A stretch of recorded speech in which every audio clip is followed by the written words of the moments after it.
बिहार में एम्बुलेंस कर्मियों की बल्ले बल्ले, ड्राइवर की बड़ी सैलरी, बीमा और छुट्टियों का भी मिलेगा लाभ। जी हां, आपको बता दें कि बिहार में 102 एम्बुलेंस सेवा से जुड़े कर्मचारियों के लिए नए साल में राहत भरी खबर है।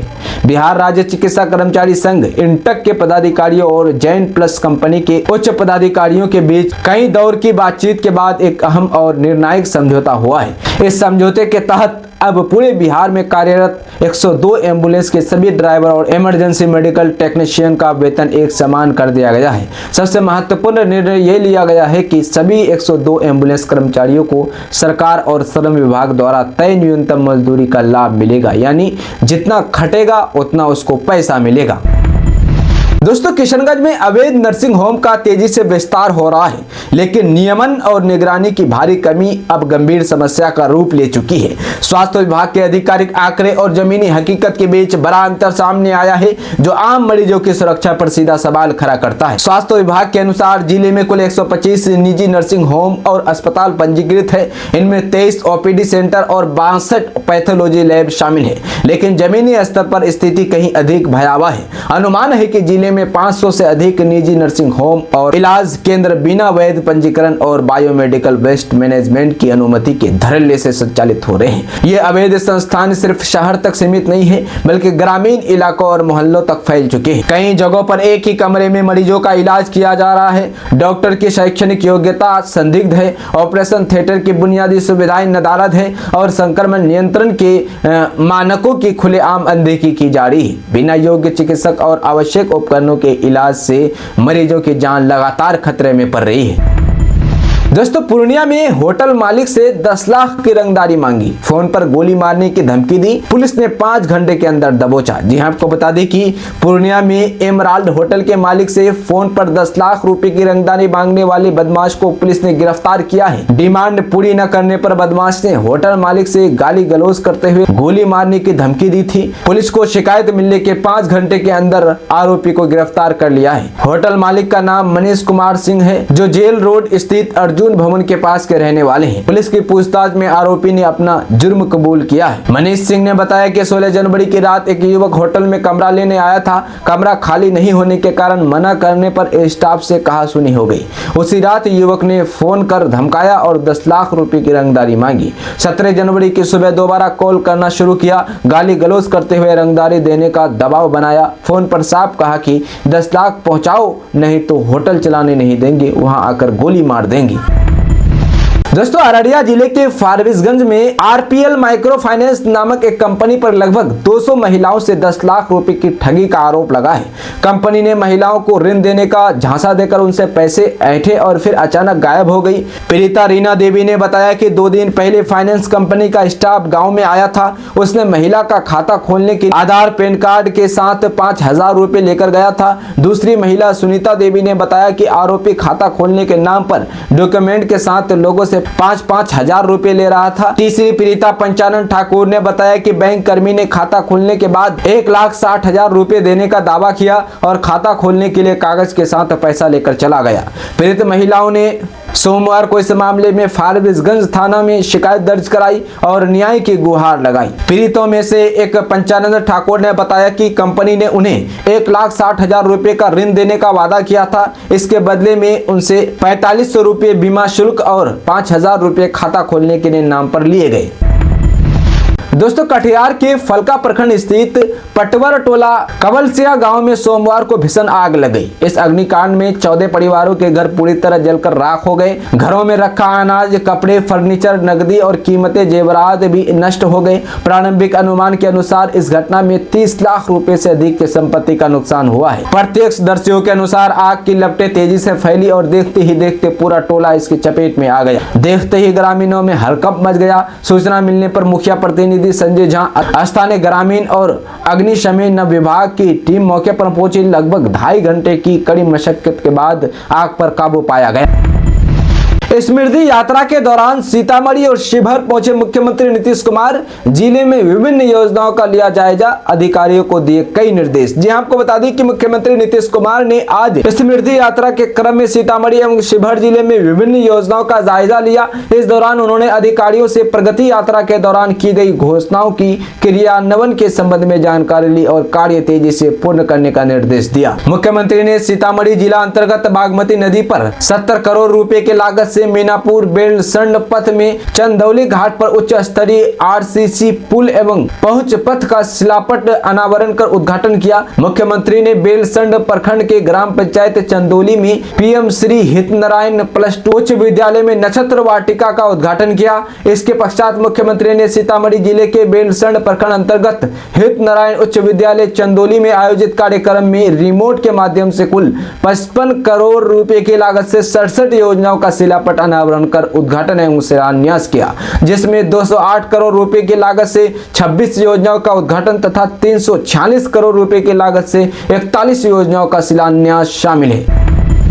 दोस्तों, अररिया में सशस्त्र सीमा बल एसएसबी की 56वीं वाहिनी की जी कंपनी ने बेला गांव में आयोजित 20 दिवसीय सिलाई प्रशिक्षण शिविर का सोमवार को समापन किया है। यह शिविर 30 दिसंबर से 19 जनवरी तक चला, जिसमें सीमावर्ती क्षेत्र की महिलाओं ने भाग लिया। समापन समारोह का आयोजन द्वितीय कमान अधिकारी संजीव कुमार की उपस्थिति में किया गया। इस अवसर पर कार्यवाहक कमांडेंट ने सभी 20 प्रशिक्षु महिलाओं से प्रशिक्षण से संबंधित जानकारी ली। प्रशिक्षु महिलाओं ने एसएसबी को प्रशिक्षण शिविर आयोजित करने के लिए धन्यवाद दिया। उन्होंने भविष्य में भी इस तरह के प्रशिक्षण कार्यक्रम जारी रखने का आग्रह किया। कार्यवाहक कमांडेंट ने सभी प्रशिक्षुओं को प्रशिक्षण प्रमाण पत्र वितरित कर शिविर का औपचारिक समापन किया। इस मौके पर एसएसबी के सुशील उपाध्याय और गिरीश चंद, बेला पंचायत की सरपंच रूबी कुशवाहा, प्रधानाध्यापक अर्चना कुमारी तथा स्थानीय ग्रामीण महिलाएं भी उपस्थित थी। वो कहते हैं ना कि अगर मन में कुछ कर गुजरने का जज्बा हो तो मिट्टी से भी सोना उगाया जा सकता है। बिहार के अररिया जिले के एक छोटे से गांव के किसान ने इस बात को सच कर दिखाया है। कभी रोजी रोटी की तलाश में दिल्ली और पंजाब की गलियों में भटकने वाले घोलटू ऋषिदेव आज अपने ही खेत में स्ट्रॉबेरी की खेती कर पूरे इलाके के लिए प्रेरणा स्रोत बन गए हैं। अररिया जिले के रानीगंज प्रखंड अंतर्गत बैरबन्ना पंचायत के कलावती गाँव के रहने वाले घोलटू ऋषिदेव पहले अन्य मजदूरों की तरफ पलायन करने को मजबूर थे। उन्होंने हरियाणा में काम करने के दौरान स्ट्रॉबेरी की खेती देखी थी। वहीं से उनके मन में ये विचार आया था क्यों न अपने गांव की मिट्टी पर भी ये प्रयोग किया जाए। परंपरागत खेती धान गेहूं को छोड़कर घोलटू ने कैश क्रॉप नकद फसल की और रुख किया। फिलहाल वह 70 डिसमिल जमीन पर स्ट्रॉबेरी लगा रहे हैं। इस प्रोजेक्ट में उन्होंने लगभग 2.5 से 3 लाख रुपए का निवेश किया है। खेत में लहलहाती लाल स्ट्रॉबेरी को देखने के लिए अब दूर दराज से किसान पहुंच रहे हैं।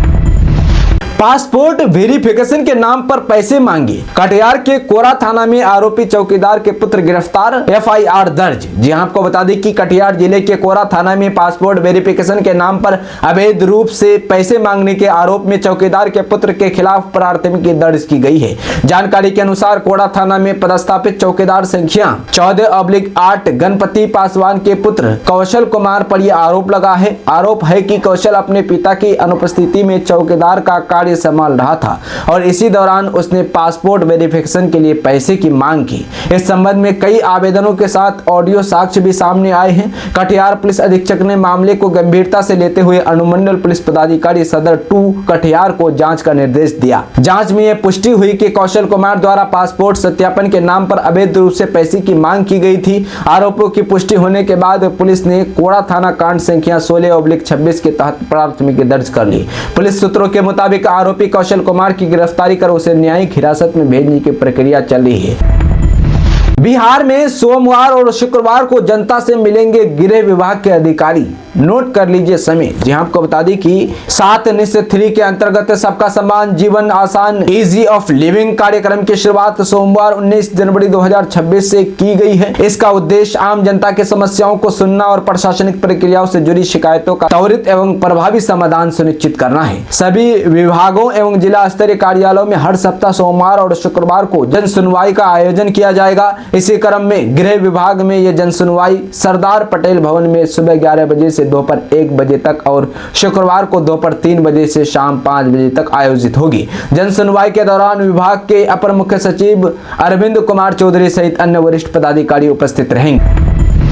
बिहार की इस भाजपा विधायक ने ट्रैक्टर चलाकर बनाया क्रिकेट मैदान, सुबह टहलने वालों को कहा आप भी यहीं आया करें। जी आपको बता दें कि बिहार के भागलपुर जिला अंतर्गत नवगछिया क्षेत्र के बिहपुर प्रखंड मैदान में आए दिन वाहन लगाकर रखा जाता है या फिर बालू डंप कर दिया जाता है, जिससे बच्चे व युवाओं को खेलने के साथ साथ सुबह मॉर्निंग वॉक के लिए आने वाले लोगों को भी परेशानी होती है। इससे परेशान होकर दर्जनों युवा व खिलाड़ियों ने शनिवार की शाम बिहपुर के भाजपा विधायक ई शैलेंद्र से मिलकर उन्हें इस समस्या से अवगत कराया।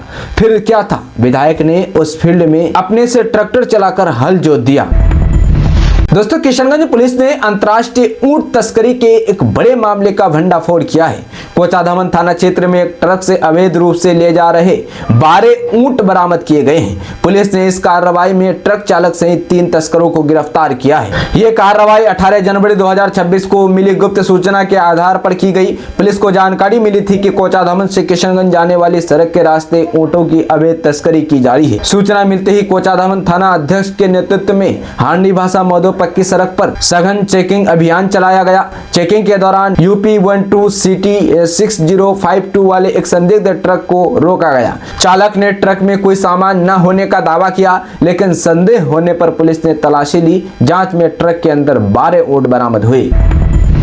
28 साल बाद लालू की विरासत होगी खत्म, तेजस्वी संभाल सकते हैं राजद की कमान। 25 जनवरी की कार्यकारिणी बैठक की इनसाइड स्टोरी, जानिए क्या है स्टोरी, आपको बताते हैं। जी हां दोस्तों, आपको बता दें कि बिहार की राजनीतिक गलियारों में विपक्षी पार्टी राष्ट्रीय जनता दल ने एक बार फिर मौसम गर्मा दिया है। इस बार वजह सत्ता की कमान और उसे संभालने वाले सिपाही को लेकर हो रही है। राष्ट्रीय जनता दल यानी राजद ने 25 जनवरी को पटना में राष्ट्रीय कार्यकारिणी की बहु महत्वपूर्ण बैठक बुलाई।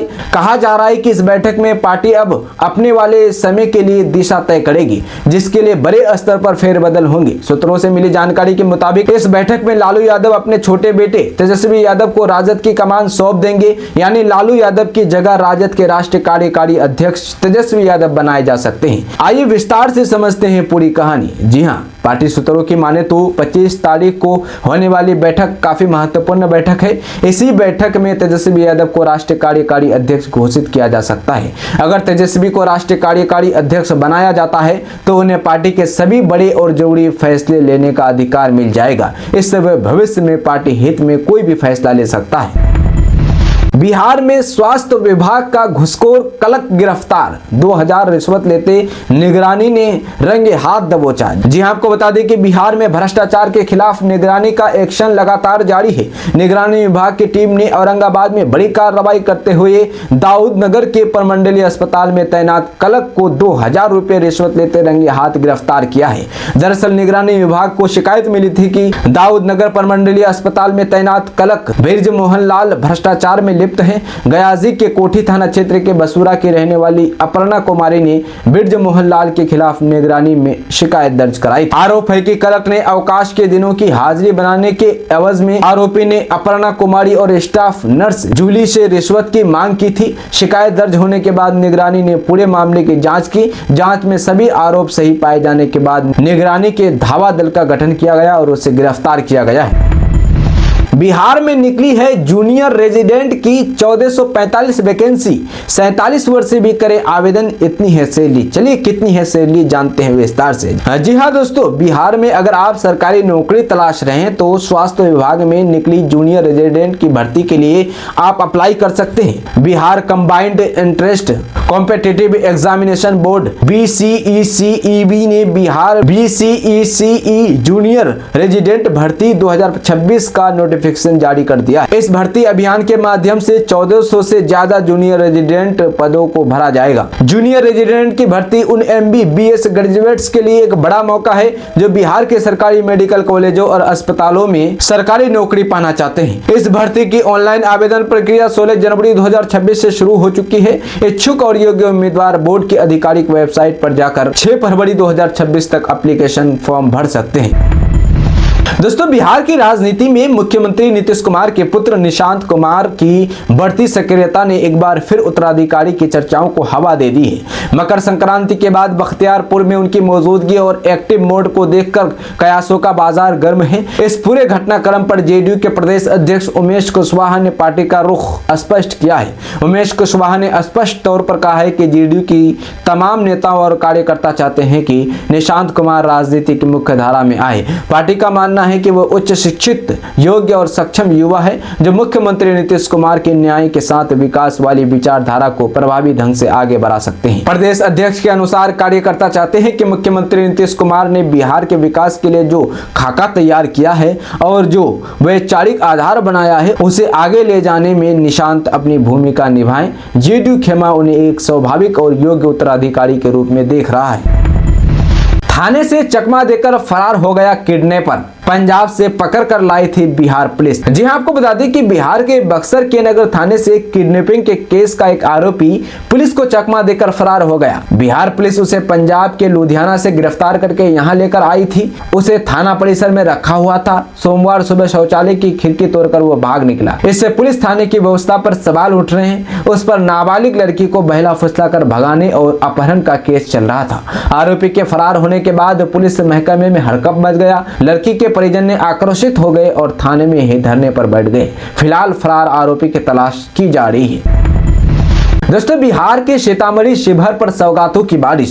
सीएम नीतीश ने 600 करोड़ से ज्यादा की योजनाओं का दिया तोहफा। जी हां, आपको बता दें कि मुख्यमंत्री नीतीश कुमार की समृद्धि यात्रा का तीसरा दिन सीतामढ़ी के नाम रहा। जिले में मुख्यमंत्री का भव्य स्वागत किया गया। मंच पर बड़ी भीड़ थी, लोगों में उत्साह साफ दिख रहा था। इस दौरान मुख्यमंत्री ने करीब 546 करोड़ रुपए के विकास योजनाओं का शिलान्यास और लोकार्पण किया। इस योजनाओं में सड़क, पुल, बाढ़ नियंत्रण, आधारभूत सुविधाओं से जुड़ी परियोजनाएं शामिल है।